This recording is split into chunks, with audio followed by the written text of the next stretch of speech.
আপনারা দেখছেন truth TV news. নতুন খবর আপডেট পেতে আমাদের এই চ্যানেলে চোখ রাখুন। নতুন লোকসভার প্রথম অধিবেশনের শুরুর আগে নবান্নে মুখ্যমন্ত্রী মমতার সঙ্গে বৈঠক করলেন কংগ্রেস নেতা পি চিদম্বর। বৃহস্পতিবার দুপুরে নবান্নে আসেন দেশের প্রাক্তন অর্থমন্ত্রী।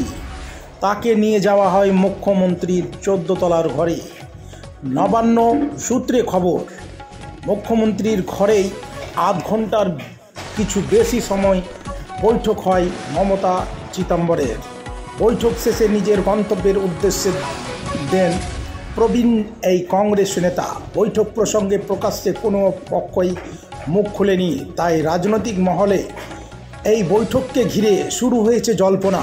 আগামী সপ্তাহে সংসদের অধিবেশনে কেন্দ্রের নরেন্দ্র মোদী সরকারকে চাপে ফেলতে চায় এই বিরোধীরা। লোকসভায় 10 বছর পর বিরোধী আসন ফিরে পেয়েছে কংগ্রেস। এক্ষেত্রে জোট ইন্ডিয়ার শরিকদের পাশে নিয়েই তুলনামূলকভাবে দুর্বল মোদী সরকারের উপর আক্রমণ শানাতে চায় কংগ্রেস। এই সংসদের অন্তরে ফ্লোর কোঅর্ডিনেশন এর মাধ্যমে বিজেপি তথা প্রধানমন্ত্রীকে যাতে কঠিন পরিস্থিতির মুখে ফেলা যায় সেই বিষয়ে উদ্যোগী হতে শুরু করেছে এআইসিসি। তাই চিদম্বরের মতো শীর্ষ নেতাকে মমতার মতো দাপুটে নেত্রীর কাছে পাঠিয়েছেন সোনিয়া গান্ধী, রাহুল গান্ধীরা, এমনটাই মত বাংলার রাজনীতির মহলে। Bureau report truth TV news, সত্য খবর আপনার কাছে।